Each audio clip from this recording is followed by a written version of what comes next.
abundance comes from being able to get into the depths of your soul. When you're like really disconnected from your true authentic self, you're not living abundantly. Hey guys, thank you so much for being here. A quick message before we dive in. You may be watching the show, but haven't taken a moment to click the subscribe button below. So if you've ever gained value from this show, it would mean so much to me if you click the subscribe button right now. And not only will this allow you to see these messages first, all this great content we have, you're gonna get notified first when it comes out. But the bigger our subscriber base grows, the more people we can impact, and the bigger the guests we can get on this show as well. So again, thank you so much as always for your support. It means the world to me. Make sure to click the subscribe button below, and let's dive into this conversation. What's the difference between the traumas that happen to us and the generational trauma that happened to our ancestors? So the major difference is placed in biology. So there's a genetic component to intergenerational trauma. And so intergenerational trauma has this way in which there is a genetic transmission that happens from parent to child. Really? And so it creates a predisposition to vulnerability to stress. Give me an example. What's a common example you see in your practice that is a generational story? Well, I mean, there are people that will come in and say, ever since I was a child, it was like difficult to soothe. And I was, I had like this hyperactivity. There's a lot of trauma survivors that also like believe that their symptoms coincide with ADHD because there's a lot of overlap in the experience in the symptomatology.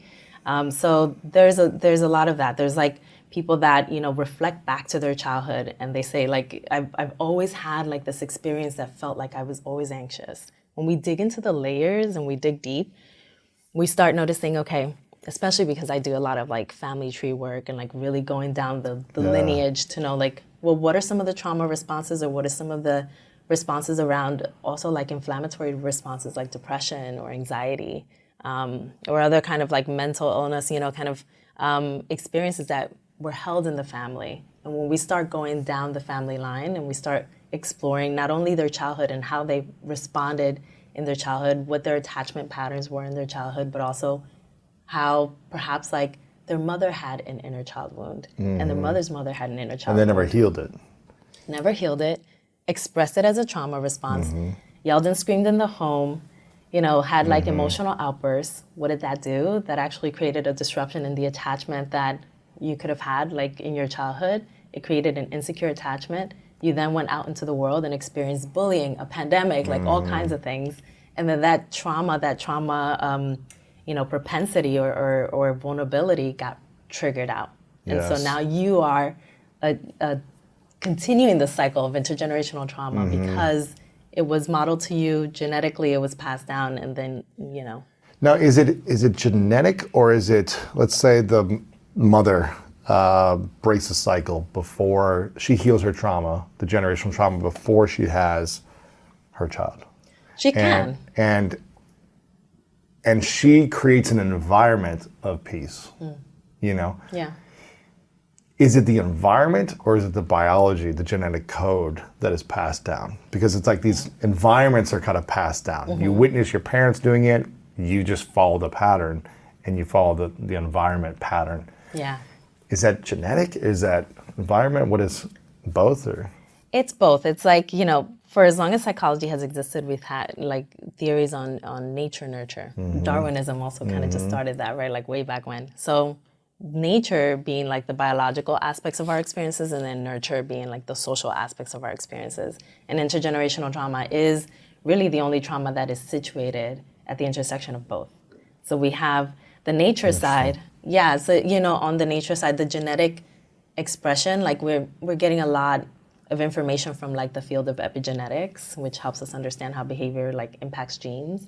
And so basically what happens is that, let's say a mother has stress and depression in her life. Let's say that this mother is actually pregnant at 5 months gestation. So she's pregnant, she has a baby in utero. And because she's at 5 months gestation, that baby also has all the precursor sex cells that they're gonna have for their lifetime, regardless of whether it's male or female. They already have those. So the mother, she experienced chronic trauma her entire life. And so because that became the status quo, her genes re-expressed. So her genes said, okay, this is the way that things are. We are a stressed body. And so because her genes are now saying we are predisposed to stress, that's being handed down to the baby in utero, actually at conception. Wow. So the baby is conceived into genes that are predisposed to stress. And because she is already still stressed while she's having this baby, all those stress hormones, namely cortisol, those are being passed down to the baby in utero. And what's happening to the precursor cells?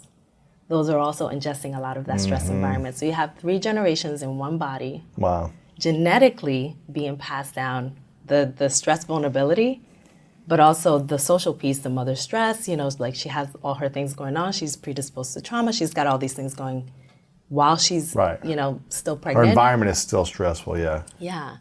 And so everybody in that lineage of 3 generations in one body is experiencing stress. Is it just 3 generations, or is it like every generation that's had it? Well, you know, like, I mean, I think it's a little bit of a chicken and egg kind of phenomenon when it comes to intergenerational trauma, right? Like, it's like, who started it, right? But I think I illustrate that because it's, I think, a little bit easier to see, like, oh, well, maybe it started with mom. Maybe she was, you know, the person that... Maybe she had an extreme trauma and there was a reaction response. Yeah. Exactly, right? And so now we at least get to see where the genetic line started from the trauma perspective. When you think about it that way, you're like, man, I'm carrying the weight of, you know, multiple generations of trauma in my genes, like physical weight, actual weight. Yeah. That could get a little dark and heavy if you really put the emphasis on that. So how do we actually break that cycle once and for all where none of that trauma stays with us and we don't pass it down to our kids? It definitely has to be a very like whole system overhaul for most folks. Like it has to be, you know, an integration of holistic practices in our day-to-day lives every single day. Like a daily practice. Every day. Can't waver on it because we got to think about what we're undoing. We're not just undoing the decades of trauma that you experience, you're undoing all the... You really need to have a rebirth. Yeah. It's like a spiritual, psychological, emotional, nervous system rebirth, in my opinion. I feel like I've had a couple of them in the last decade. 10 years ago, kind of opening up about my sexual abuse trauma, and then in the last few years, just dealing with all relationships in general, like all intimate relationships that I've had. I've never really faced them until a couple years ago. And I feel like I had to emotionally, spiritually die in a sense, psychologically, I guess. Absolutely, yeah. Allow it to burn, and then build from the ashes, kind of psychologically. And it's a process. I'm not saying I finished it or whatever, but it's like a constant journey of going back to the different stages of childhood, healing each stage and integrating that age with my current self. So there's full integration and healing of every different memory from my life that was a traumatic response. And it's been a beautiful journey that has allowed me to have peace and harmony on the inside, which I never had that until really 10 years ago. I didn't start feeling it, but until a couple years ago when I started feeling more and more peace on the inside. And it allows me to, again, see the world differently. I'm not saying I'm like not triggered by things, but it allows me to see it and say, okay, this sucks. How can I consciously communicate what I want to change? Not from a reactive, overwhelmed, stressed, traumatic state, which I feel like you can't really get much done from that state. No, I mean, you can, you know, you can push things down and numb and still operate, you know, fairly well, but you can survive. All of that will come back because you're in survival mode still, because numbing is still survival mode. But you're not thriving. You're not creating an abundant life for yourself when you're in a traumatic response, are we?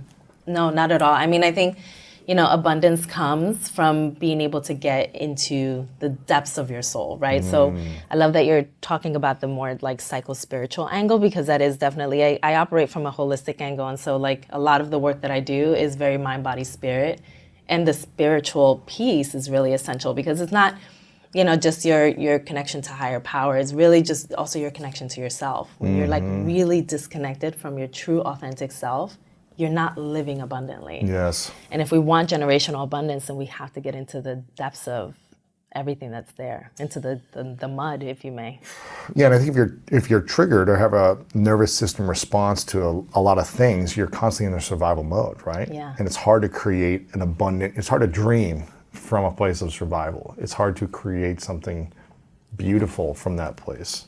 I mean, it makes a lot of sense, even like, you know, from a biological perspective. Like when we're in a nervous system response, and that's, you know, survival mode, you're in a chronic nervous system overhaul, right? So our nervous system is designed to actually make it so that whenever we are in a fight, flight, freeze, or fawn, any non-essential functions, any non-essential like organ functions, bodily functions, our brain even, like the cortical region of our brain, all of that is mildly shut down.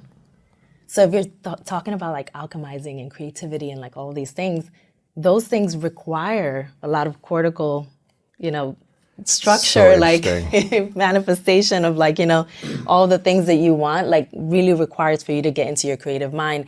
And if your cortical brain is not fully functioning in the ways that because it's in survival mode, then you're not really going to get into that creative. actualization. The brain has the ability to heal from trauma then, physical and emotional trauma, because I feel like the emotional hidden trauma can be more painful and harder to recover for some, the psychological, emotional trauma, than the physical trauma. You can see it and you can treat the physical trauma in a sense, but depending on how intense it is, but the emotional, psychological, hidden traumas, I feel like are invisible and people don't think they need to treat it because they don't see a broken arm and say, I need to go to the doctor because my bone is sticking out, let me put a splint on it and heal it up.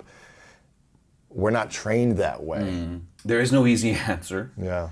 But what I will say is that trauma, these are my concepts. I'm not. Yes. There's therapeutic trauma, and what I mean by that is resetting a bone after it's broken, the pain of a cancer surgery, but then you know that your cancer's been cut out. Like that's good pain. Right. And we're just talking about physical trauma. Yes. Then there's emotional trauma if people are attacked. That's also intimately connected to emotional trauma, right? So the people who don't have memory after certain injuries or operations, they never have PTSD because they don't remember it. So the emotional context and memories related to trauma, be it emotional, physical, or a combination, requires memory. That's cool, right? I like to think about like just as a concept. I don't have a solution for. Don't do these three things, you'll be better. Sort of not my approach, because when people did that with me, I was like, how do you know what I'm going through, man? You look at me, you think everything's good. Are you sure? Are you sure I wasn't attacked last night? Are you sure I didn't find out that my patient didn't do well last night? Are you sure I didn't find out that a loved one was diagnosed with something? You know, like I just don't want to put people in boxes. In fact, I want people to know that they are new every day. I'm not even the same version of myself I was before the last few years. How can I be understood as a group of people, a man or a surgeon? You know, I just want people to think of each other as individuals and dynamic. That said, I never judge people's trauma to be better or worse. People are looking or stronger or justified. They're looking at, everybody's going to have a traumatic event in their life, whether it's a car crash or hearing. It's unavoidable. It's partly because we put ourselves out there. It's partly because the way we approach the world is to be completely adaptive, right? If we're rigid, then there's less chances for trauma, but that's a life less well lived. So when you put yourself out there, traumatic experiences are unavoidable. Right. That said, okay? So that said, yeah, you get a bruise. What I'm hearing you say is that if we don't have the memory of the traumatic event, we don't have PTSD. We don't have trauma. Right. We don't have a trauma tail. Right. So that's the concept that I want people to walk away and say, memory is important, but memory is the thing that determines whether the event remains traumatic in your heart. Whether it's painful still for you. Very good. So let's get into that. So we just need to heal the memory of the trauma. That's exactly where I'm taking it. Very good.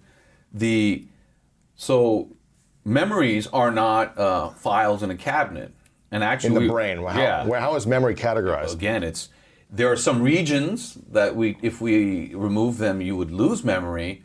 But memory's not only there; it relies on pulling from memories of smell to new. Like for example, smell is very interesting. It's one of the five senses that we can't tamp down with our thinking. So the perfume or cologne, smell and memory are intimately intertwined. Wow. And so you're pulling from all different parts of the brain. Again, memory is a certain electrical flow in the brain. But it's malleable, it's moldable. Just because you have a certain memory today doesn't mean that experience, good or bad, will remain good or bad. Our positive vibe right now can be made negative. Our negative vibe right now can be made positive as we look back at our day to day. Really? So when you see memory that way, then you say, okay, wait a second. I was attacked, or I was hurt, or something really traumatized me. And when I think of it, when I smell that smell, when I see that color, I'm traumatized again. I clench up. I have like stress, a fear, anxiety. Yeah. So the emotional context to a memory is what you can change. You don't want to. You don't want dementia. You don't want to delete the memory because that's a different problem. Yeah. You don't want to block it. You don't want. Yeah. But what you want to do is change the emotional context attached to that memory. What happens if you hear this from people a lot who might have been traumatized as kids, where they kind of block the memory, and then they remember when it resurfaces. it's still raw. It's very raw. Yeah. But they've stuffed it, they've blocked it, they've numbed it, addicted it, whatever you want to call it. Driven it to addiction. But yeah, exactly. So what happens when? I don't know. I don't know about the kid stuff as much because that's a different space, and I don't want to. I want to stay where I feel real comfortable with what I've been reading and learning. So emotional context to memory for adults, in the right setting with the right person, through they have their techniques, you can actually work through the trauma of the memory and the experience by going to certain therapists who help you get better with that. To process the memory. Yeah, just to take the emotional pain, right? The emotional trauma, and dampen that. So you can say, for example, I was, I'm just bringing examples from my world. Mm-hmm. Yeah, when I was diagnosed with cancer, that's a traumatic event. And then you see my patients, you see them over time through different ways. When they say I was diagnosed with cancer and I did this, their face is different describing it later than it was immediately after receiving the diagnosis. So through that's a real life example, right? It doesn't have to be all the stuff, related to violence and all that. The traumatic experience of a cancer diagnosis and how patients cope with that immediately, and then you see them months later, years later, because I'd be a mess, right? I'd be like, okay, I wouldn't be able to cope. But they, surprisingly, not some of them, most of them cope. They get dressed, they come in for their 3-month scans, which to me would be a traumatic experience every time. Is this guy going to tell me it's back or it's bigger? I mean, think about getting that thing in your mail or email. Like, I got to go in for this news again. Yeah. But somehow they cope. You have an amazing book, Becoming the One, that has taken over the world by storm. An amazing community at Rising Women.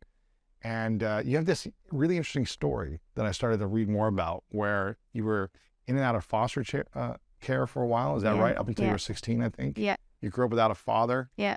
And your mother was also kind of having some challenges, so it felt like an intermittent mother, kind of off and on. Yeah. How does someone who grows up in foster care, has to work multiple jobs at 16 to survive, and doesn't really have the mother that maybe they desired, how does someone turn out healthy, conscious, and in a loving, committed relationship with a beautiful child? How does that happen? Well, part of it I can explain, and part of it I feel like is just grace. I often wonder that myself, because I think so many of us go through these things, and I wonder, what's the difference between a person who experiences just as much or more trauma and doesn't make it out versus a person who does. And sometimes I feel that it comes down to knowing that we were loved. Because even though I went through so much pain and I experienced a lot of abandonment and abuse and all of these things, there was this part of me that knew that I was loved. Really? Yeah, like I knew that my mom loved me. I knew she couldn't care for me.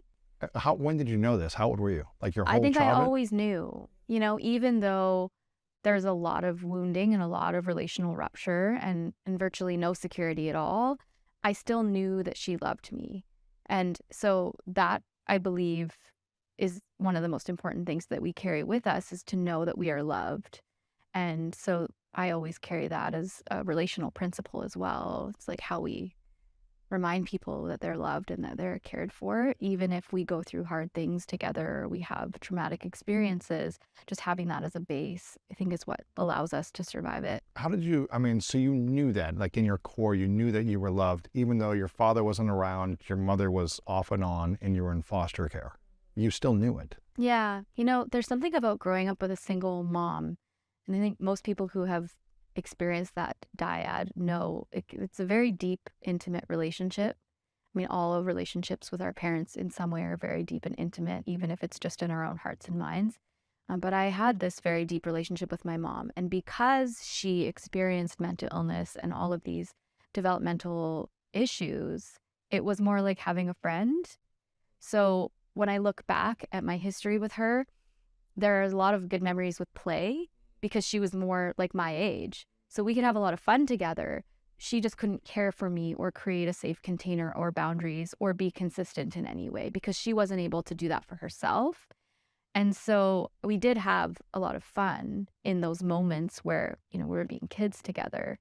And I knew that she had a lot of love for me. And also I saw a lot of suffering. Think of all the amazing things in life that are expressions of just you. For instance, the song you stream over and over again while you're in your 13th hour of gaming at 4 a.m. in the morning with all the lights off, trying not to wake up your roommates. Or the recommendations that you share with your friends on the top 6 comedy podcasts that are the best to listen to on your way to the gym and back. Or even your new haircut, which may or may not be an epic bowl cut from the 90s and hopefully is. Everything that makes you, you, makes all the difference. State Farm believes insurance should work the same way. Your plan, your coverage, they need to be personalized to you. And the ability to choose the plan you want by picking the options that fit you, like building your home and auto policies, is exactly what the State Farm Personal Price Plan is all about. Getting the coverage you want at an affordable price just for you. So, are you ready to make things personal? Call or go to statefarm.com today to create your State Farm Personal Price Plan. Prices vary by state. Options selected by customer, availability, and eligibility may vary. There was a lot of self-harm and a lot of her having to be in somewhere else so that she could survive, right? And so that helped me build a lot of compassion once I moved through it. But how old were you when you started to understand how to have compassion for your mom? True compassion, I was probably 28 years old. Okay, yeah. Yeah. It took a while. Oh, yeah. So you weren't like, I'm 12 and I need my mom to be there for me, and I have compassion that she's emotionally unstable in this moment or suffering. I mean, I knew that she was, but it was more painful for me. So I remember packing my whole world into my backpack and running away in the middle of the night from foster homes and walking for 3 to 4 hours in the middle of the night to show up on her doorstep. Really? And sleeping outside on her doorstep, wanting her to let me in. Or her, she was in the hospital a lot, and so often she wouldn't even be there. So I was just a kid looking for the love of her mom, and I loved my mom a lot. And so eventually that sort of turned into bitterness and a really rough exterior, which is how I started, which is a lot of anger. So you were very angry kind of your late teens, early 20s? Even really as a kid, that was my main defense mechanism. Like I was much more comfortable sharing anger than sadness. We all have this. It's either anger on the front or sadness on the front. And what's underneath it is the opposite emotion. And because of the environment I grew up in, vulnerability wasn't safe. And then as I hit 12 years old, I was drinking, sleeping on couches, hanging with people who were 5 to 10 years older than me, in and out of jail, doing drugs. So being vulnerable was not safe. And so anger was all that I knew how to show. I really didn't know how to let love in at all. Wow. So you were craving love, but you didn't know how to let it in because it wasn't there consistently also. Maybe it was there when you were playing with your mom from time to time, but it wasn't a consistent feeling. Yeah, So it wasn't safe. it wasn't safe. And as I got older, I represented a lot for her too. And she wasn't mothered past probably 9 Right. at all. And So she was never mothered, but So she was looking for you to help her a lot exactly. and be strong for her and help her. That's a lot of weight though on a child. Yeah. Yeah, it was. Yeah. And it was also sort of a gift in disguise now. You know, she said to me when she was visiting last, she said, "How do you love me? Like, why do you still love me after everything that I've done and put you through?" And I joked with her and I said, "Well, now I have a blossoming career," you know. But the reality is who knows who I would be without the gifts of those lessons. And I always felt, even at a very young age, that these lessons were experiences for me to gather so that I could be of service, Wow. not so that I could just sit in suffering. You had that feeling like, I'm going through this pain. This is going to help me one day. Yeah. Really? Yeah, I had visions of it when I was very young. I never had that thought literally until maybe 5 years ago, where when challenging things would happen in my life, I was sad, frustrated, anxious, depressed, whatever it was, upset, angry, all these different things. I wasn't thinking this is happening for my future self to like serve in a greater way. That wasn't until about 5 years ago when I kept going through breakdowns and I was like, every breakdown I've had in my past has helped me now. Like it's given me some wisdom or lesson or experience or something, or compassion or whatever it might be. And so then I started looking at every breakdown in the last 5 years as this is exactly meant to help my future self serve greater, understand more how to take care of me or others. And I stopped fighting those moments. But you knew this at an early age. That's crazy. Yeah. But who taught you this? Spirit. Wow. Yeah. Yeah. And I always loved to write. So that's where I channeled it. You know, that was my thing. And so I think in some ways, as, that artist archetype, I would enjoy some of those moments of suffering because it would make me very creative. Yeah, you're like, okay, I'm in my pain. Let me Yeah. draw. Let me write something. Yeah, when I was like maybe 17, 18 in this really situationship that's lasting many years, very hot and cold, but I kind of loved it because I was like, ooh, this is good writing. Wow. So you have to work through some of that stuff. Sure. The suffering artist. Yeah. Now, how did you learn? What were your relationships like with, I guess, men in your teens and 20s without having your father really there at all? Your mother, hot and cold, being in foster homes. How did you have relationships early on? Were they healthy and conscious, or were you attracting people based on a wound? It was complete chaos. Really? It was complete chaos.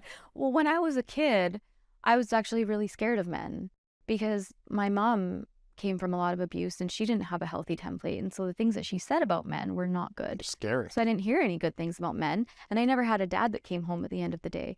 So I would be at a friend's house, and the moment the dad would come home, I would be terrified and I would always leave. Really? Yeah, I was really scared. Like as if they were some sort of wild animal. So I couldn't be in the room with them. And so what I realized later is that because I grew up without a father archetype in my life at all, didn't even have someone holding that role. No dad. He was never there. No dad. Never met him. Never seen a photo. Don't know. Is he alive? I don't think so, because I had a dream. I asked spirit to put a dead butterfly in my hand if he was passed, after I had a dream while I was in Hawaii a few years ago that he had died. And in the dream, I was grieving a lot. And that's strange for me because I never dream about my father and I never knew him. But in the dream, he had just died and I was very sad. So I woke up and I said, okay, spirit, if this is true, if he's passed, put a butterfly in my hand. And 2 days later, we were walking down a pathway to the beach and I found this dead monarch butterfly and I put it in my hand and I took a photo because I was like, oh, it's such a beautiful butterfly. And I didn't think anything of it. And then when we got home later, I was looking through my photos and I saw it, and then I realized that I had asked that question. And so for me, that was as much confirmation as I could get. And Right. But your mom doesn't know if he's around or... No, and he was a lot older than my mom. They were really just, it was a very brief, unsafe encounter. So I don't know. Wow. Yeah. So what did that feel like then, not having a a healthy father figure in your life? And then how did you learn to trust men? Initially, when I was really young, the father wound was quite deep. So I always carried this feeling of not being good enough. So I created a lot of separateness between me and other people. Men and women. Everyone. Yeah. We grew up very poor, had no money. I'm always the smallest person in every room. And I didn't have a father. There was so many things that were different about me. And so I didn't feel like I fit in. And so I felt quite insecure about whether or not I belonged anywhere. And over time, that turned into the defensive survivor mask, that ultra independent mask, that many of us end up putting on. And my learning happened through really painful, unsafe relationships. Really? Yeah, well, I was really looking for someone to affirm me from a very young age. And so all of my relationships up until my early 20s were very abusive, were really unsafe. And there's one particular relationship that I was lucky to have survived. Wow. But it was in that relationship where I actually remember looking in the mirror and I didn't recognize myself. And all of a sudden I had this opening and I just saw myself on stage speaking to women about abuse and healing and recovering. And this was like almost 10 years before I ever began Rising Woman or started anything like that. But I had this feeling, and I remember telling the guy who was, he was my abuser, and I said, I'm actually going to be speaking on stage one day about these experiences, and I'm going to be helping women. He was like, okay. While you were with him? Yeah, that So it you ended stayed with him for a little while. Why do you think people attract someone that can be abusive and then stay in that type of relationship once they've been abused? Yeah. Where does that wound come from? I mean, it's almost harder to leave once there's been abuse, because when we look at the brain, and this is just the science aspect of it, is the brain changes when there's abuse. And it's sort of like these highs and lows that create deeper bonding. So the more ups and downs we have with somebody, the deeper we bond, which is like the trauma bond that we all hear about, and like this toxic relationship, which is why so many people are like, oh, well, the sex is so good, or we're just so passionate together, but everything is chaos. And the deeper we go, the harder it is to get out of that. And on top of it, a lot of us who have experienced abuse have sort of normalized chaos and dysfunction. I grew up witnessing abuse. I grew up witnessing domestic violence, in homes that I was in, or around me, because I didn't grow up in safe areas. And so for me, I knew that it wasn't a good thing, but it also wasn't that different from what I had known. It was familiar. It was. And that was a nervous system pattern that I was working with. Wow. And so a lot of the work that I've done has been to reclaim my own inner mother and father, and to heal my nervous system, to actually be able to feel happy and comfortable in safe, secure situations, rather than actually unconsciously craving the chaos and dysfunction that I was so used to. Yeah, I think I was very used to that as well. And I wasn't looking for chaos, but I somehow always attracted it. Yeah. And I don't know why that was the way, why I kept repeating that cycle until I really said, okay, this does not work. Like when I meet someone, I shouldn't have these crazy emotions or these crazy butterflies anymore. I should have a feeling, but not some crazy feeling. Yeah. And it should be more of a conscious approach to getting to know someone and seeing their total behavior, like how their words meet their actions, meet their behaviors, and how the whole package. And as opposed to going into something super fast and explosive. Yeah. Like go slow and conscious. Yeah. Falling into a relationship versus consciously choosing it. Yeah, exactly. Something that I really never did until I met my husband. Really? Yeah, I never did either. Yeah. So when did you finally wake up and say, okay, I've been attracting these types of men that are chaotic, or maybe some are abusive, or they have abusive tendencies, or are explosive. And when did you finally wake up and say, okay, I need to do things differently? I was in my mid-20s, and I ended up actually marrying somebody from another country. He was American. And we didn't want to get married. It's just that we were together for many years. And in order to try to make the relationship work, we needed to both be in the same country. And so we got married, and quickly right after that, things just turned for the worse. It wasn't good already. It wasn't an abusive situation. We were both in our mid-20s. We were very immature. Both had very deep mother wounds and deep father wounds. Neither of us had a father. So you want to talk about projections. We were just projecting all of our parental wounds onto each other. I don't know if we knew each other at all, truthfully. Right. And in that relationship, I was deeply betrayed. There was a lot of betrayal, and it was as if the rug was ripped from underneath me. At the time, I lost all of my money. My cat, my soul cat, ran away. He left with another woman, and I gained like 20 pounds in a month. My hormones stopped producing because I had experienced so much stress from my abandonment wound being triggered. I went and tested my hormones, and all I had was cortisol. I was physically sick. My body physically just stopped. Everything stopped. And I remember a moment where he had come. He had been back and forth very sporadically, not in communication. We had shared a home, obviously, we were married. And he came to get some things. And instead of being vulnerable, because of course I didn't know how to do that, I just yelled at him and chased him out into the road without my shoes on and said, don't ever come back. I never want to see you again, which was not true at the time. And as he drove away with his new girlfriend, I remember feeling like I was 3 years old. And all of a sudden I had this flash of when I had been dropped off the first time at a foster home when I was 3.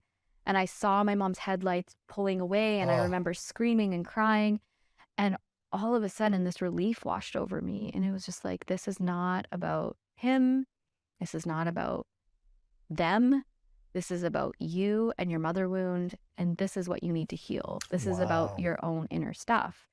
And even though it was so painful, in that moment, I was so grateful because I knew that I could get through it, because the pain was so deep that if it had been about him, I might not have survived it in my mind. But because it was about me and my inner work, I felt empowered. And so I just dove in, and that's kind of what kickstarted my healing journey. Yeah, because you'd been essentially abandoned or betrayed by your father, who was never there. You've been betrayed by your mother. You've been betrayed by friends and, foster individuals and boyfriends in the past. And then now your husband you're being betrayed by. Yeah. But it sounds like you realize you were betraying yourself as well. Yeah, I was just repeating. By making unconscious decisions based on wounds, as opposed to based on a vision of what you wanted, a healthy vision. And there's no, I'm blaming you. That's something I did most of my life too. Yeah. And it's really cool that you got that awareness then, because a lot of us, myself included, repeat these patterns over and over again until the pain is so deep, until it's like, I just feel like I've ripped open everything in my body. I have nothing left. Exactly. Then hopefully you can wake up and have some clarity. What happened for me, and it sounds like it's what happened for you. What was the next step after that so that you could get to a place of conscious, healthy relationship? Most of us hit that wall in crisis. And that's the opportunity. We can go down the path of bitterness, or we can be like, okay, this sucks and I never want to experience this again. So let's feel all of the feelings that I've never felt before. And that's probably what you experienced. I know it's what I experienced. All of a sudden, this hardened, ultra-independent survivor mask was just ripped off. And all of a sudden I had feelings that I had to feel and vulnerability that needed to be expressed. And I had no idea how overwhelming that was going to be. And at one point, I just laid face down on my bed and closed my eyes, and I felt like I was on a psychedelic journey just from the pain. I would go to bed at night and think, I might die in my sleep tonight because this hurts too much. That's how deep the abandonment wound had been ripped open. And so I started doing deep mother work. I started doing a lot of transpersonal therapy, kind of Jungian style. I did a lot of medicine work, a lot of medicine ceremonies, over and over and over again. I spent all day in nature. I did breath work every week, and I just worked through it. And it was hard and so painful, but that was my only option. It was like the thing that I had to hold on to was this belief that eventually the pain would go away. Wow. And I remember writing a date on my calendar and telling my friend, I'm going to be done grieving by this date. Good luck. Good luck.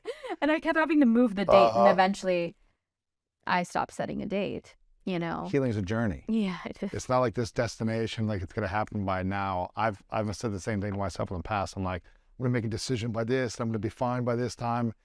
And it just keeps getting pushed, right? And I think it comes to you when you're ready for it.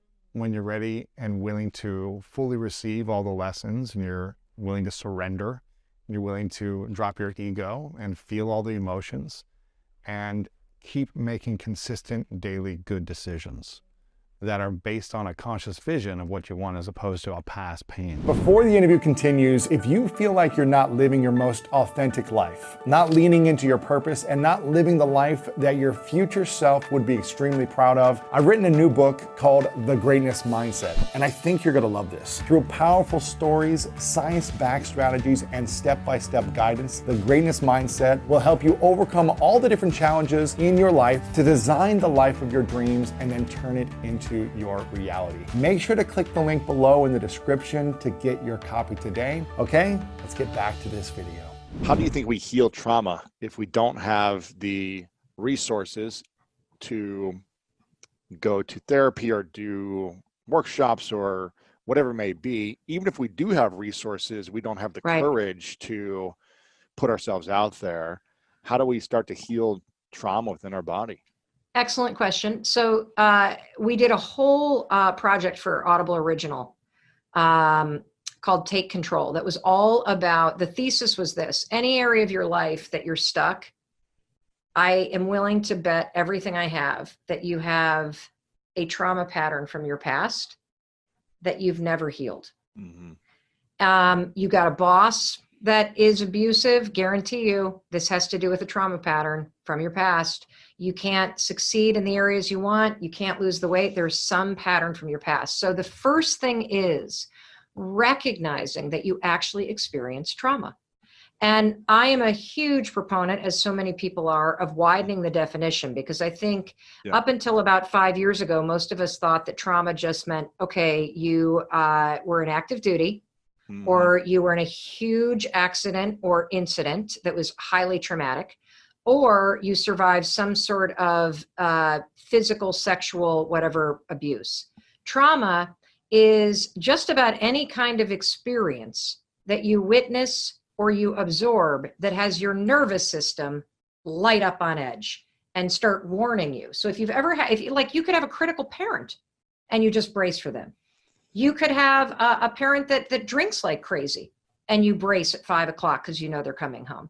You could have been abandoned by a parent, or have a parent that was mentally ill, or have a parent that was so on your because they wanted you to be a pro football player. And so you were constantly on edge. It's when your nervous system fires up to a state of alert that now gets programmed into your body as a response.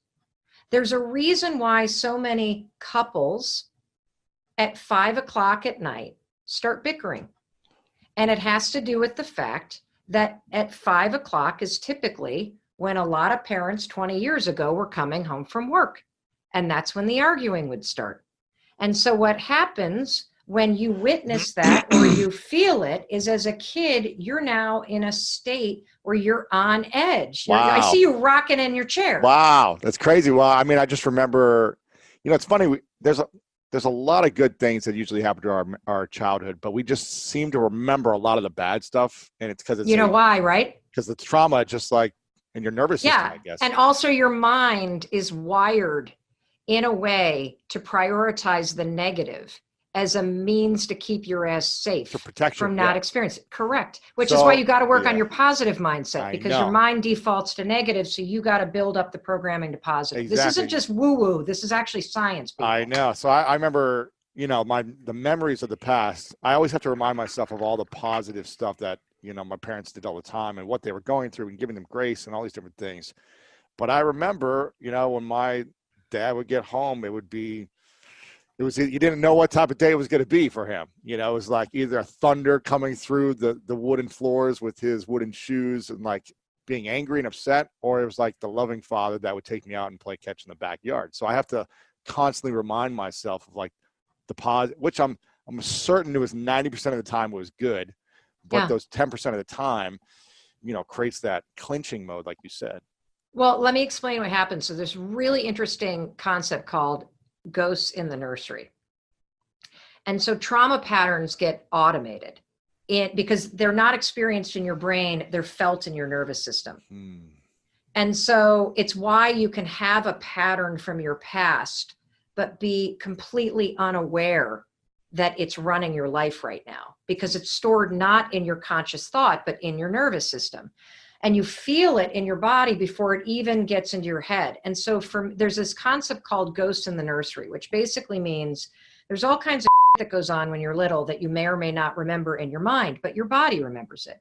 So for example, if you had parents that were just stressed out and they come home and they've been busy and you're sitting there playing on the floor and there's toys everywhere, and mom or dad's reaction to a mess is to scream, that creates this kind of thing in your nervous system. Now, you may not remember that episode that happened on May 17th, 1972, but your nervous system remembers what it's like. So fast forward, you're now 51 years old and you walk in the house and there's a mess everywhere. And even though you have said, I'm not going to bulldoze and yell at anybody, my body recognizes the situation. So what do? You repeat the pattern you saw. And so what I'm working on right now is a pattern that is encoded in my nervous system. I was trying to create a video 2 days ago for Share the Mic now. Trying to create a video, and I'm like doing take after take because I want to get it right. And my daughter comes waltzing into the room and was like, how long are you going to be doing this? And I was like, can't you see that I'm working? I literally like screamed at her. And she looked at me, Lewis, and she goes, you have a real problem. Wow. How old is your daughter? 20. And I said, I calmly said, you're right, I do. When I get interrupted, I lose control of the response. And I'm working so hard. And the way that and I'm clearly not mastering this yet, but the way that you do it is as you feel it rise up, you have to, you can use the 5-second rule, 5, 4, 3, 2, 1. You can use just take a quick breath. You can notice the pattern, and you've got to create a pause between the emotion rising up and the reaction that gets automated. And for many people, the reaction, Lewis, is to run away. It's to leave the room. It's to avoid the confrontation. It was just easy, hold on, let me let the clock go. Even though you hate being interrupted by anything, this is a great interruption. See, I did. Like I didn't do the bulldoze. I was calm because it wasn't a human being. I'm only mean to human beings.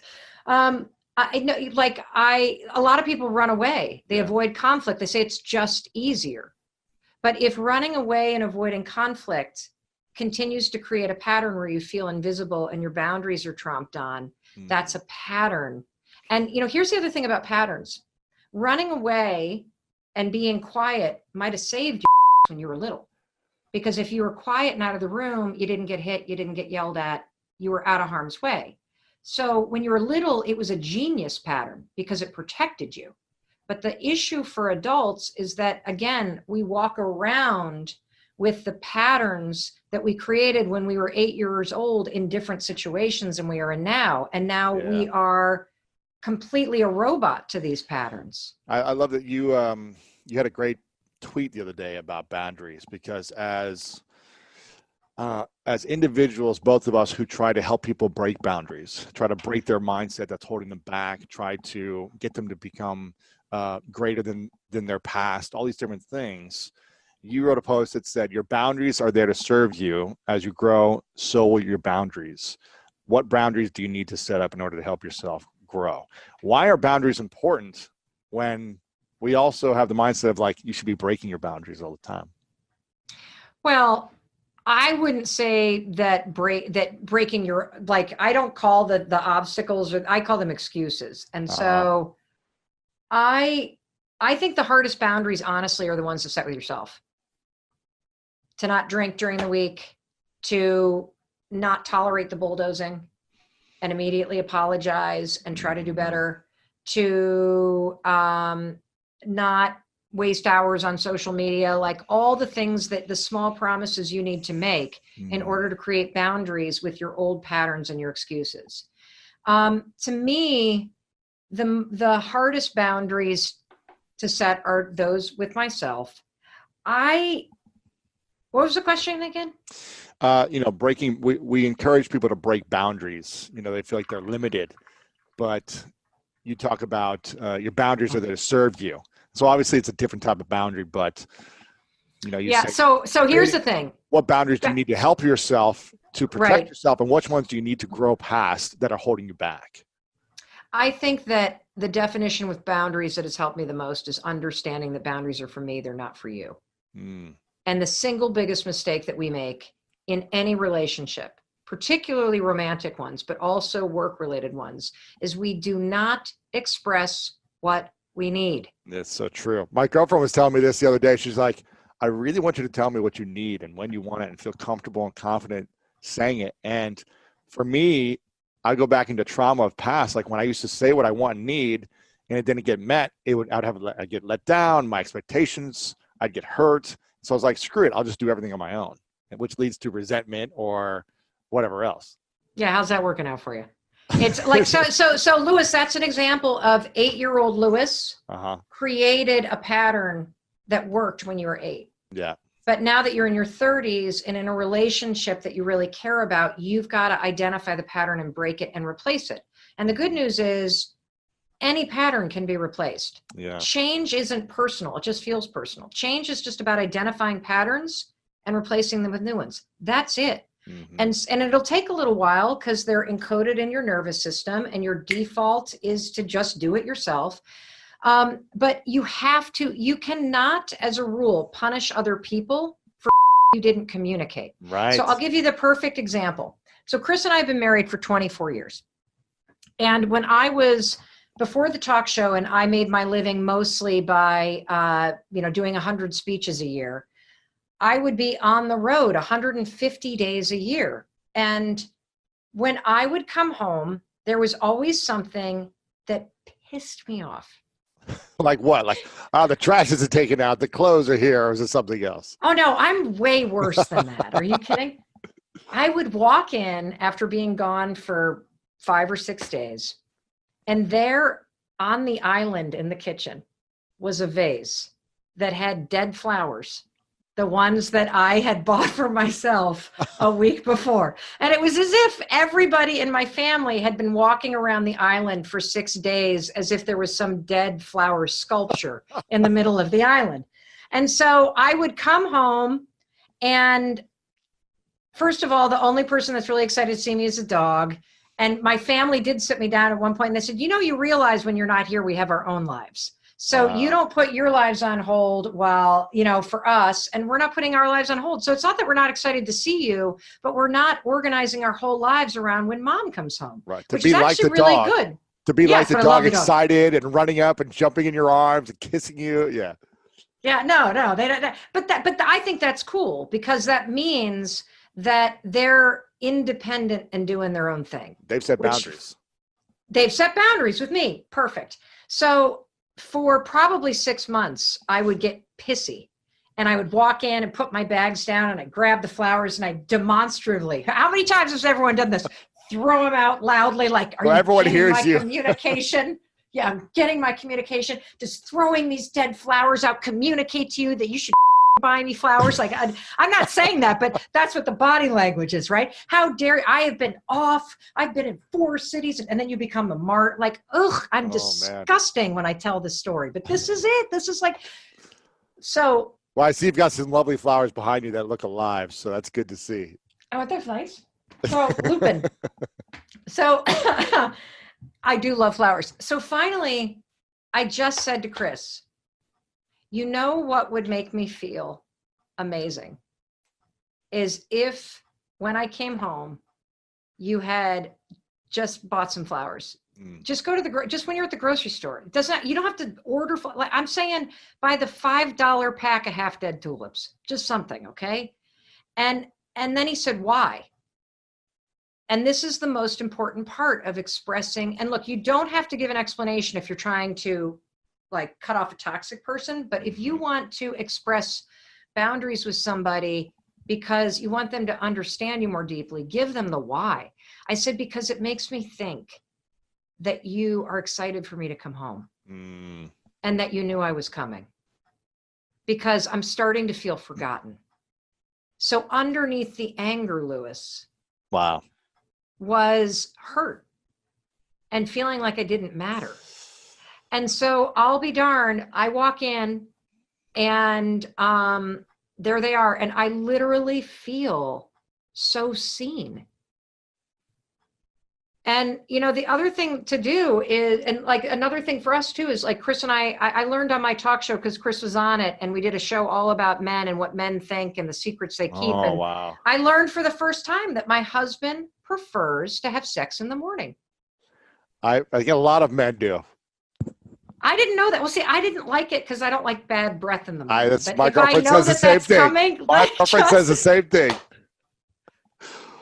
But I'm like, why didn't you tell me? And the reason why is because we're so funky about asking for what we need. We're so afraid of getting rejected or denied or whatever, or being vulnerable in that moment. But the greatest thing that you can do is ask for what you need. Your friends need to know what you need. Your lover needs to know what you need. Your kids need to know what you need, because then they can show up in a way where you feel seen, and then they're gonna feel incredible. Yeah, and you can't expect people to know what you need, or them to know what you need by communicating it through anger and this frustration of, whatever, like you throwing away the flowers. That way of communicating also is extremely unhealthy. I'm to blame there as well, and I think that's not a healthy way of creating love within a relationship, whether it's a friend, a family member, or a loved one. But here's the thing. You want to know why? Let me let everybody off the hook. Yeah. Because here's the reason why this happens. And this is what I want everyone to know, what we're up against. So Lewis, as you and I sit here talking about the flower thing, right? And you got to communicate your boundaries. As we're having this conversation, we are present and we're using the thinking part of our brain. When I walk into the kitchen, I am not thinking. I am in the emotional, traumatic, nervous system, robot part of my body. And that's where your feelings and your triggers take over. Yeah. And if you can start to identify the bulldozing, the anger, all that stuff, you will literally change your whole life by just changing one or two patterns. The other thing, and you asked me about the talk show. The single greatest gift of the talk show content-wise is something called the word wheel. So I don't have it right here, but if you Google word wheel or wheel of emotions, you will find that if you ask somebody, name as many emotions as you can. Most people can name 3: happy, sad, angry. There's literally like 113 of them. From disgusted to hopeless to, and if you start with a core, this thing allows you to start with a core emotion and go out. Because back to the flower example, I was expressing anger. That's not what I was feeling. I was feeling invisible and forgotten. And so the word wheel is something that we used several times a week to help people go from the thing that they are expressing to communicating what you're feeling, which is a lot like the work that you wrote about in your book around wearing masks. Getting to the root of the core emotion you're feeling but not expressing. And that gets back to the pause thing. What have I seen? That I am busy. That I am so. Have you ever wanted something so bad that you become paralyzed? Yeah. I so want to end the mental pain and suffering that people feel. I so want to help people heal their minds and to have the power to create a better future. And I get so overwhelmed by how much I want to see that happen in the world that sometimes I become paralyzed. And what happens for me a lot of the time is I feel insignificant in my ability to move the needle on that. Yeah, because there's billions of people who are struggling. Yeah.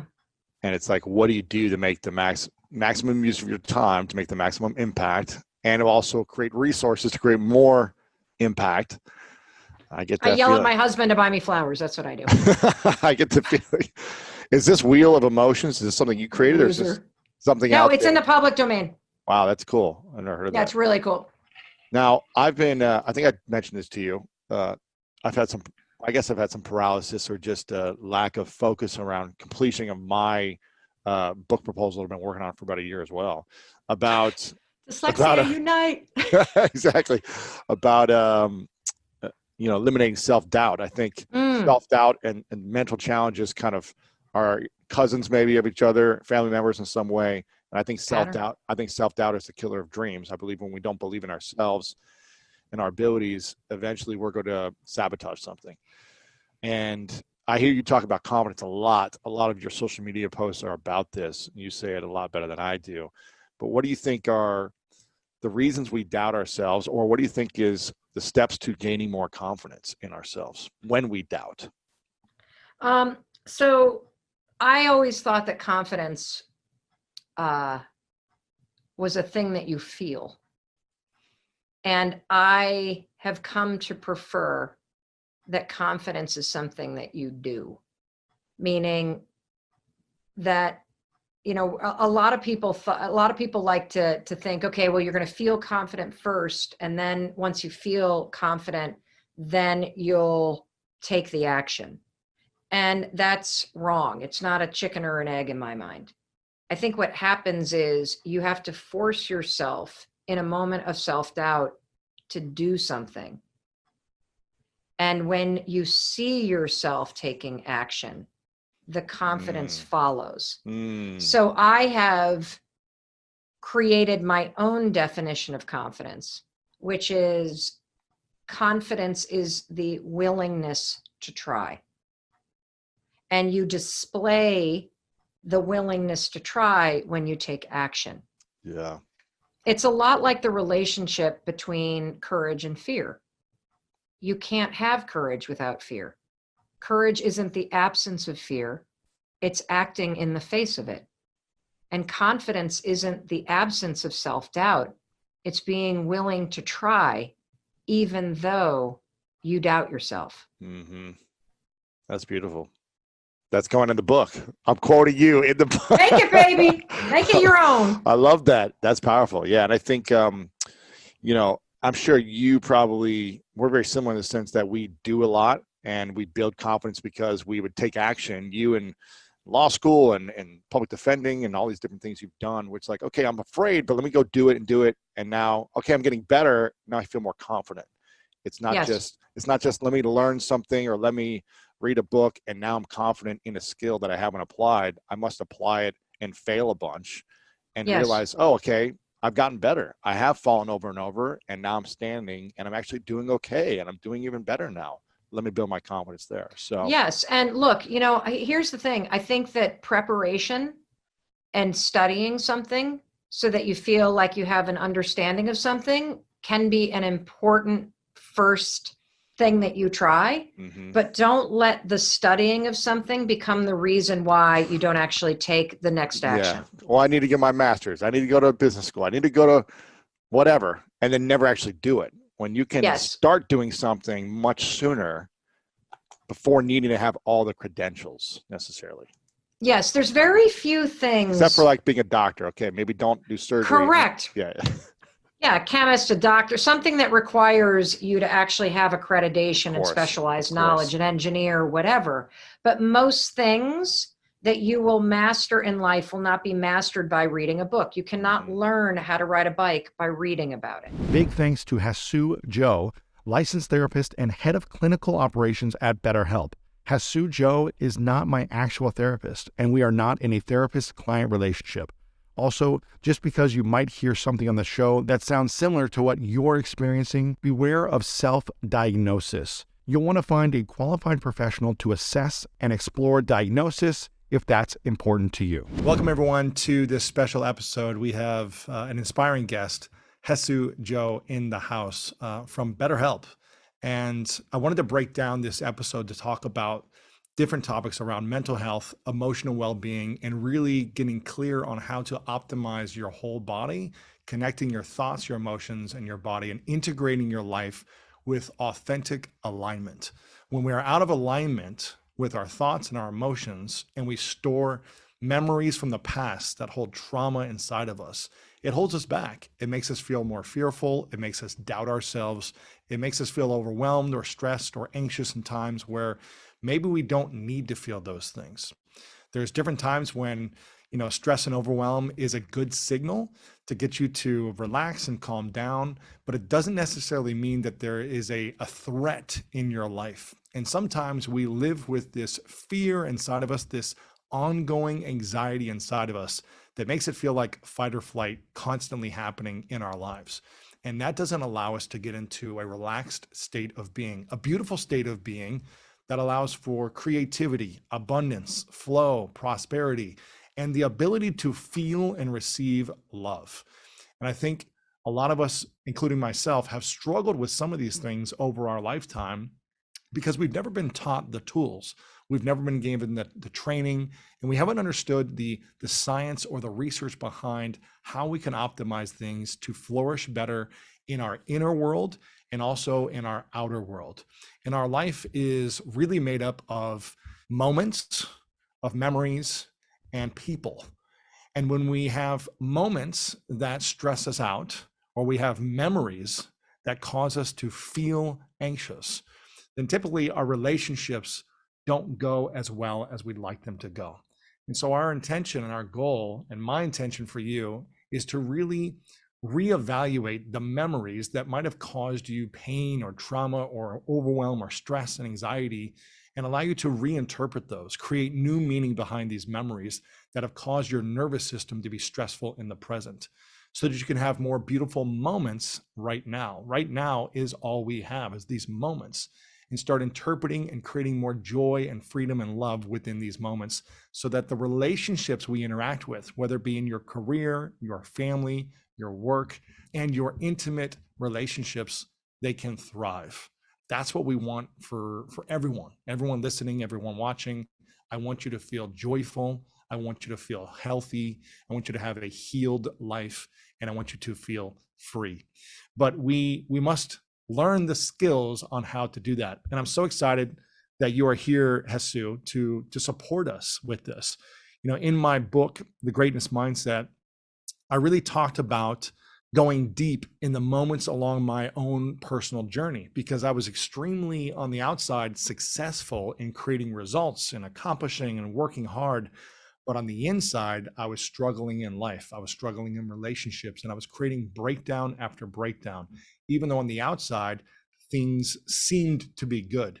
And it wasn't until the last couple of years when I really dove into intentional, conscious therapy and coaching that allowed me to go back into the memories, create new meaning, and rewrite the story of my life so that I have more peace in the present moment, to give me more clarity about my future as well. And it hasn't been easy, Jesus. It's been really challenging, actually. It's really scary to go back and face the parts of myself that I'm ashamed of, that I'm insecure about, that I feel like I don't want anyone to know about. It's probably the hardest work I've ever done in my life. And I was a professional athlete and training physically, but the emotional and mental work that we do, I believe, is some of the hardest if we have certain pains and things that we don't love and accept about ourselves from our past.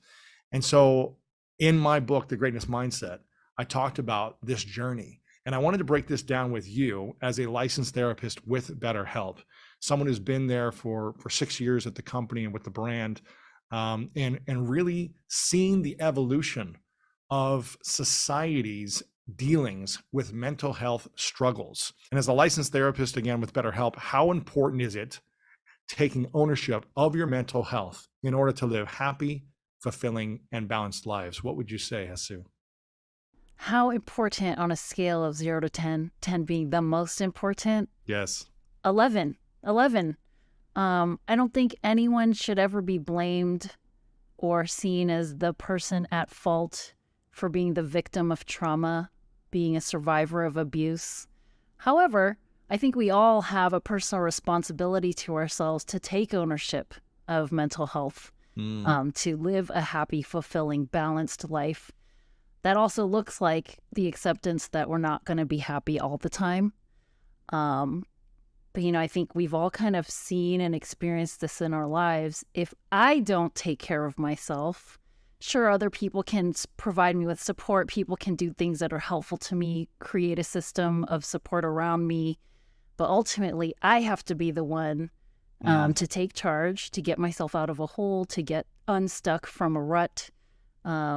Because if it's not me, then it's not as meaningful. It's not as impactful. It's not as powerful. So no one's coming to save us? No one's going to just do it for us, is what you're saying? I mean, if a bunch of people are coming to save us, but we don't even want to be saved, everyone's going to have a hard time there. Ooh, yeah. And I also think that we've got to own these things. We can't, there's so many people that I've tried to help, people close to my life, friends, family that I see struggling. And I want to go in there and give them some feedback, give them some coaching, give them some tools, give them some exercises, a 7-day program to just get started. And if people aren't willing to dive in and do the work and be consistent with it, it doesn't matter how many people are trying to help them also. What we can do is really be the example, be an inspiration, be encouraging and supportive, but each one of us has to take ownership of these things. And that's why I think it's so important to have some type of therapy. And obviously BetterHelp does an amazing job of doing that. I'm curious, one of my favorite chapters in my book, The Greatest Mindset, is about developing and cultivating a meaningful mission. It's about getting clear on the path and direction that you want to take your personal life. It can be for personal life, for your career, for health and things like that. But what am I about? What am I up to? What am I creating in this world? And it can be for the next 6 months or the next 6 years. It doesn't have to be what am I going to do the rest of my life, but what season am I in? And how can I get very clear on the direction I want to go in? I'm a believer that when we aren't clear on the direction, we have less purpose and meaning, and we're more stressed out and just kind of anxious and not sure. I'm not saying having a clear path forward is going to answer all your problems, but not having a meaningful mission is going to cause more stress and anxiety. I'm curious, how can BetterHelp Online Therapy help listeners and viewers really clarify the purpose for their season of their life they're in right now, and really figure out how to get to the next season and the next season? What can online therapy with BetterHelp do to guide people to getting that clarity? Big question. And before I try to answer that, I do want to let folks know that BetterHelp Online Therapy is an option. But there's so many different ways to find therapy. There's so many different venues. So I want folks to know that even if BetterHelp is not the right fit for you, that doesn't mean that there's no other option. And so I really encourage folks to explore, to find what works best for them. But, once you've decided that you want to seek some clarity, you want to try to define some kind of purpose in your life, I think the ways that therapy can help with this is to help you start uncovering, unpacking, processing, exploring a lot of stuff that many of us have pushed away. We've done these things like repress memories or create things that some folks will call defense mechanisms to protect our feelings, to protect ourselves from very painful things of the past. We become avoidant of things that might be triggering to us. In a therapy journey, you kind of already alluded to a lot of this. It's about finding alignment. It's about finding authenticity, so that the outward presentation of who you are, how you walk through this world and connect with other people, it matches your insides. That's where a lot of dissonance comes for us, is that our insides are not matching what we're doing outside in everyday life. So in therapy, we're aiming to integrate these things so we feel good about what we're putting out there into the universe. What is it like now that you've hung up the awards, that you've gone through different challenges in your personal life, and I'm sure you're having career stuff up and down? What are you doing to stay mentally strong post-career? I mean, similar things. I started working with a new psychologist, which was really good. He kind of focused on more like athletes and had worked with other athletes that have retired, which was, I think, really helpful. What's his name? Dr. Armando. Dr. Armando. Yeah, he's awesome. And again, worked with a lot of athletes. And he kind of also had a different technique of like processing things, which is really good. What was the technique? It's called brain spotting. Okay. But it's also, it's kind of hard to explain, but basically you sit there and you really focus on the thing that really makes you emotional, whatever that is, so like retirement or, whatever. And your brain has to actually like process it to be able to like unload it. Otherwise it's just going to sit there, because he has a theory that, your body keeps score. Absolutely. So any it's a trauma. great book called The Body Keeps the Score. Oh, really? It's amazing. Yeah. That. It's called Maybe The Body. he took it from there. It's called I The don't Body. know. It's called The Body Keeps the Score. Okay, but Any it's type true. of physical, emotional trauma, Yeah. it's like stored in the body until you process and heal it. But he did say that I don't store my trauma from my crashes, which You don't? No, I don't. You don't physically or emotionally? Both. I mean, physically I do, obviously. Right. But you don't keep it emotionally. no. I don't know. How'd you do that? I don't know. Short-term memory? Short-term memory. Concussions. Well, No. I always watch my video. I always, I processed it. I was like, this is what I did. This is what I need to do better. And I just moved on. The more you don't address it, the more it becomes a problem. Absolutely. So, yeah. So he was like one of the best things that happened to me. Really? And Brain spotting. Yeah. So you think about the moment of sadness or pain or frustration or... Yeah, like the emotional trauma or whatever it is that, is really causing you, anxiety or emotional, frustration or sadness. Yeah. So you think about it. How long do you think about it for? What's the process then? It could be a couple hours, it's he usually comes to my house for a few days, and like we have good, sessions, and we kind of work when we have time, when we can. And it's really different, but it's really great. And yeah, he's awesome. You should look him up. I'm going to check him out. Yeah. So what happens at the end of the 30 to 60 minutes when you're thinking about, are you supposed to put your attention on the feeling, on the event? Everything, like visualizing what happened, how you feel. And like the more you think about it, it's weird. I start, with something that's emotional and it's very triggering. And then by the end, it becomes less triggering and less triggering. And then by the end, it's like, okay. You let it go. Yeah. It's when we resist something where it continues to kind of fester and be suppressed inside of us. But the more we actually pay attention to it and go through different scenarios and process it, then we can let it go. Yeah. It's not as scary anymore. Right. Right. So brain spotting, what's another strategy you've used to help? Surrounding myself with people that, really support me and for me, who I am. Like my sister and my family and like really good friends. I have a very small group of friends, I travel all the time. I have a crazy lifestyle, but I have really like a couple of friends that I grew up with in Minnesota since I was 7 years old, and like we're solid. And it's just, spending time with those quality people, allowing yourself to be you and not having, any fear of judgment. I think that really helps, be yourself, and then be around other people is easier. Did you feel the fear of judgment when you were competing ever? Not really. I think when I was competing, I had the most confidence. Really? I felt like on any given day, if I was healthy, I could win. It was totally different than what I am in like real life. Really? Yeah, so I'm kind of like the exact opposite. In competing mode, you were super confident. Yeah. I'm talking about, but then you walk off. I kind of like harnessed all of my confidence that I ever had, and I put it right in skiing. What did that look like? I'm like more shy. Like I'm not really. I feel like I'm more right now. This is like media mode. Yeah. And which is still me, but I'm just. I don't know. It's different when I'm at home, or like I'm at a dinner, or I'm at a function. I'm not the person that's chill. Like overly talking to people.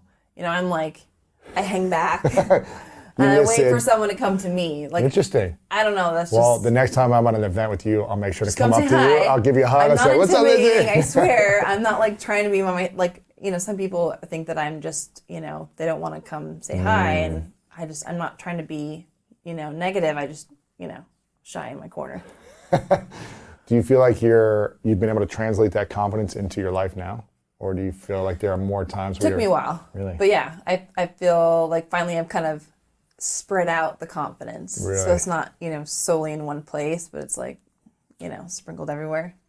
What do you do on a daily basis to build confidence? Honestly, I think working out is one of the best things that's happened to me. Greatest. Yeah. I thought for a while, I don't want to work out. I'm retired. Really? I want to, enjoy it because I've been working out my entire life. And I stopped working out. I'm like, wow, I really feel like I felt crap. miserable.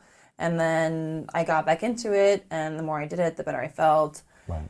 And so now it's like I prioritize working out because it makes me feel so much better. And I like working out first thing in the morning because then it sets my day up for success. And I feel confident and, better and clear-minded. And it's awesome. It's the greatest feeling ever. Yeah. And when you can look yourself in the mirror, completely naked, stripped down, and be like, at least I'm proud of the process. Maybe I'm not proud of the result right now, but I'm proud of showing up for myself today. That feels good. Well, I feel like no matter how you look, as long as you're putting your best effort forward. Like when Absolutely. I work out, 6 days a week, and the scale says something other than what I feel like I put in, I mean, sometimes it still bothers me, but I feel like that's not a testament to, the effort that I felt like I gave, and also how that made me feel from a confidence perspective. And so you always got to keep that in mind. It's really more about, I don't know, I feel like it's more about mental. Absolutely. Mental confidence than physical confidence. Yeah. What would you say are the non-negotiables? You've been living this life for a while now at a top level. 20 plus years you've been competing and now transitioning. What would you say are the non-negotiables, 3 to 5 things that have helped you become successful and that will help you to continue to be successful? If you had 3 to 5 habits or things that you must do, non-negotiable in your life to support your success, what would those be? I mean, work ethic is general, but at the same time, if you want to succeed at anything that you're doing in life, you have to be willing to put in the work. Yeah. And make those sacrifices. Because I honestly feel that the most successful people aren't the most talented. They're not the smartest. They're the people that are willing to go the extra mile that the other people are not. What else? I think, rituals are habits that, help you, get to the place where you can work hard. So whether it's working out or, again, journaling or going on a walk or, meeting your friend once a week or whatever it is, finding habits, healthy habits like that, put you in a mental place that allows you to then work harder and again, then be more successful. Right. And then surround yourself by people that believe in the same things that you do. So that will help, facilitate your success and not bring you down. I think it is oftentimes really hard to actually find people that want you to succeed. Really? I think. Why is that, you think? That's just human nature, I think. Or jealous or... Yeah, I mean, and honestly, I haven't experienced that a lot, but sometimes it creeps up on you and you're like, wow, you really didn't want me to succeed. Really? Yeah, so it's just kind of... Like people you've hired on your team or friends or no, peers? my internal teams, They're good. we're tight. They've been with me since I was 16. Wow. I'm a very loyal person. We're a very tight-knit group, and I like to keep it that way. But yeah, there's peers or external friends people, coming in that pretend to be one thing and they're not, and so it's good to make sure you keep yourself surrounded by people that want to see you succeed and will help you get there. And if you have to make a sacrifice, that they're going to pick up the slack for you. Right. Because you can't do everything alone. How quickly can we heal something that's been inside of our body, inside of our mindset for decades that we've never let go of? Yeah. And it's a part of us. How quick are we able to do that from past trauma? Yeah. Well, here's the deal with trauma, and it's kind of an interesting thing because when you're traumatized, some threat or some danger or some condition in your outer world through your senses is changing how you feel in your inner world. And the quotient of change between the way you normally feel in some alarm state, when you change your internal state and move into that emergency mode, you narrow your focus on the cause, and the brain freezes an image and takes a snapshot, and that's called a long-term memory. And now that image is branded holographically into the brain. So then we remember experiences better because we can remember how they feel, and that memory then changes the person's biology. So they think neurologically within the circuits of that experience, and they feel chemically within the boundaries of those emotions, and how we think and feel becomes our state of being. So now the person biologically is changed, and many times it's the strong emotion that begins to select and instruct the gene that creates disease. Why? Yeah.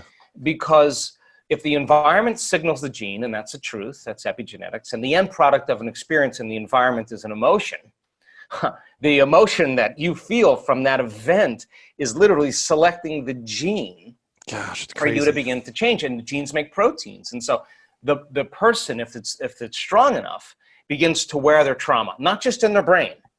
Now it's in their body, because every time they think about that trauma, every time they review it, every time they keep creating the imagery, they keep firing and wiring the circuits in their brain, and they keep feeling the feeling emotionally in their body. And their body is so objective that it's believing it's living in the same past experience 50 to 100 times a day. And all you need is a stimulus and a response, an image and an emotion, a thought and a feeling, and you're conditioning the body into the past. Well, you're conditioning the brain and body into the past. And it doesn't matter if the actual event happened to you or not, because if you have the image, what I'm hearing you say, it's still going to connect to the body. So like what's happening right now is people are consuming probably more than 50, 100 pieces of media talking about trauma in the world right now. Right. Is that causing more physical damage on our bodies without actually having it physically hurt us? Well, let me finish that thought, and Yes, then go ahead. we can answer This that is question. mind-blowing. So then you asked, is it possible then that people can heal that quickly in 1 week? Yeah, because what if they create an inner event that carries an amplitude of gratitude or joy or freedom, break through from the chains of the past, and when the body is liberated and you feel that elevated emotion, the stronger the emotion you feel from that breakthrough, the more you're going to pay attention to the image in your mind. And now you're beginning to brand new circuitry in the brain, and your body's being conditioned into a new future. And the stronger the emotion you feel, and the more you pay attention to the picture, the more you're conditioning the body over time to the future instead of the past. So now you keep knocking on that genetic door emotionally, then that emotion ultimately signals a new gene that upregulates that gene to produce better proteins. And the person then all of a sudden starts healing. And we have research to show that people can do that in 4 days, signal genes to reduce cancer cells and growth, to signal stem cells to suppress, to go to active tissues and repair them and regenerate them and suppress inflammation. That we have research to show that you could change the number of brain cells you have just by doing this properly. And so now all of a sudden, the person starts changing. In 4 days, Yeah. you can start to reverse some of the damage you've done in your body, depending on the degree of damage, it sounds like, but in 4 days by simply replacing the imagery, the visualization, the acknowledgement to a different emotion, an emotion of joy, gratitude, peace, perspective, acceptance. I'm assuming these things. A vision of your future. A vision of what you want that's positive, future. as opposed to a vision that is tied to a negative event of the past over and over every single moment of the day. Your body will start to heal, your immune system will start to heal, and you'll start to shift your genes. Gene expression, absolutely. What's the difference between gene expression and just genes? Well, you come with a lot of genes, and they're just a library of potentials. They're just a storehouse of information, of possibilities. So then you got to get the right signal, the right lock into the key that begins to select and instruct genes that cause genes to make different proteins. And you can regulate so many different genes, the same genes, you can regulate them differently. So when they upregulate, they start producing really healthy and robust proteins. And that's enzymes, that's tissue, that's structure, that's function, that's hormones. it's immunoglobulins. When they downregulate because of some alarm, when there's not a lot of energy for long-term building projects, well, then you keep doing that, then the body starts producing cheaper proteins. It's a different signal. It's not a time for growth. And so now to answer your other question, Yes. then it makes sense then that if you have been if you had experience of trauma, say, for example, and it's created the feeling of fear, and your fear is that it could happen again. And you don't know this, but every time you think about that future, that possible worst case scenario, and you feel the emotion, you're conditioning your body to become the mind subconsciously of anxiety. So now, all you need now is some cue in your outer environment that says it's unsafe, that there's damage there, that you're a victim, something's bigger than you that could have an effect on you. Well, now that feeling of fear is going to cause you to think thoughts equal to it. So the person then no longer needs the environment to feel that fear. They just have to have the thought about that condition now. And now they're literally knocking their brain and body out of balance by thought alone. And the body's constantly living in emergency mode. And it takes a lot of energy, a lot of resources to live in emergency mode all the time. And guess what system becomes compromised by it? Immune system. Your immune system. Why? Because you have two protection systems. You got a system that protects you from dangers in your outer world. That's the gas pedal. That's the sympathetic nervous system. That's the fight or flight nervous system. Danger, threat out there. Use all the energy because you got to survive. And when you survive, you got to take care of your body. So So now that system can work really well short term. It doesn't work really well if you keep it on all the time. Because if you're mobilizing all that energy for some threat in your outer world, there's no energy in your inner world for growth and repair. There's no energy for long-term building projects. And energy leaves the brain and it leaves the heart and it moves into these lower centers because now you're tapping the body's resources because there is an emergency. But whether the emergency is real or imagined, whether your anger is valid or justified or not, that you're tapping the body's very energy to heal by doing this. And the immune system says, well, we're part of really the other nervous system. We're the brake. We're the clutch. We need to get into relaxation. We need to get back into balance again. And when we do, then we'll metabolize. Then we'll assimilate. We'll reproduce. We'll excrete properly. Mm-hmm. So now you got this kind of battle between the gas pedal and the brake. And the immune system says, hey, listen, if there's foreign agents, if there's viruses, bacteria, molds, funguses, listen, we don't have a whole lot of energy here to deal with them because we're fighting this war out there. There's no homeland security. So they shut down certain receptors in the immune system. They shut down function of those lymphocytes, those white blood cells that are your inner army of protection.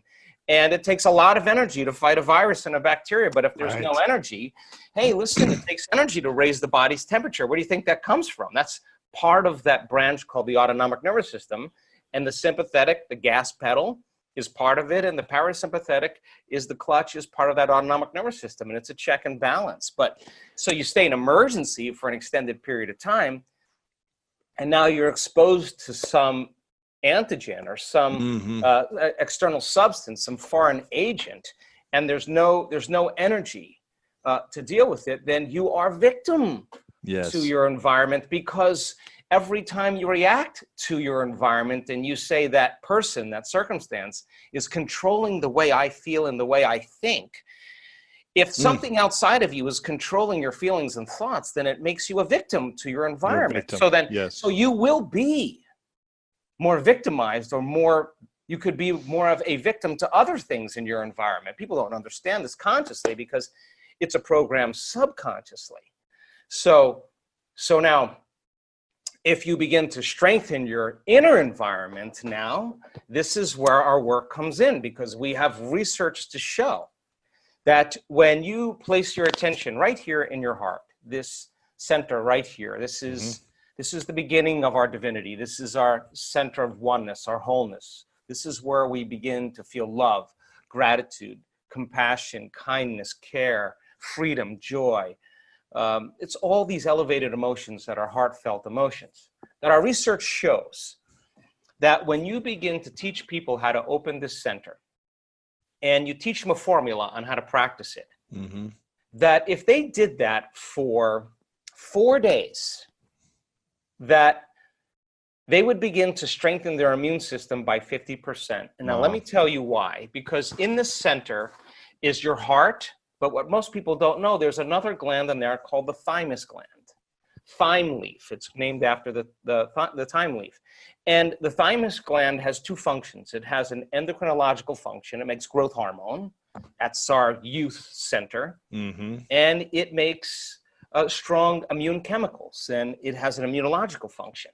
So when you're living by stress and your heart is racing and you're stepping on the gas and the brake at the same time because you can't run, you can't fight, you can't hide, and you got the gas and the clutch going, energy is going to leave the heart and it's going to the adrenal center, and you're going to cause contraction in the arteries in your heart, and this center will shut down from blood flow. And so there's no energy in the heart. So you teach a person then how to begin to open the center and to start feeling elevated emotions through their heart. And you teach them how to switch or convert from the sympathetic nervous system to the parasympathetic nervous system. Well, all of a sudden now, this thymus gland, which normally shrinks with age, starting at puberty, the fountain of youth now, all of a sudden begins to get new blood flow. And there's new hormones that are signaled, like oxytocin and vasopressin, and all these different chemicals called nitric oxide and endothelial-derived relaxing factor, and the arteries in the heart begin to swell with energy and blood flow. And this center switches on, and now it says, man, this feels good. And this is a time for us to really get back into balance and really let's strengthen our inner world now. And now all of a sudden, this thymus gland begins to make thymosin, which is an important agent that begins to make T cells. And T cells have little receptors on them called T cell receptors. And when those T cell receptors are robust and strong, those cells make proteins, and they make what's called antibodies or immunoglobulins. And these little Y-shaped proteins block the receptors coming from the virus that are trying to attack the white blood cells. They have a shield, and now they're immune to the virus and its attack with its receptor, and it can literally begin to inject it with these immunoglobulins, primary immunoglobulin A, and that begins to cause the virus to not survive. And then that white blood cell will pass another white blood cell and pass on the memory to it, so it already knows what's coming. So now all of a sudden you're making these immunoglobulins, and now your inner world now can combat anything that's a foreign agent. Our purpose, we believe, is much deeper than that. It's to say that we see women and that we want to do more. We're all about community. It's just as important as the shoes that we create, bringing women together and learning for them. And so I think the way that people can get involved is to support.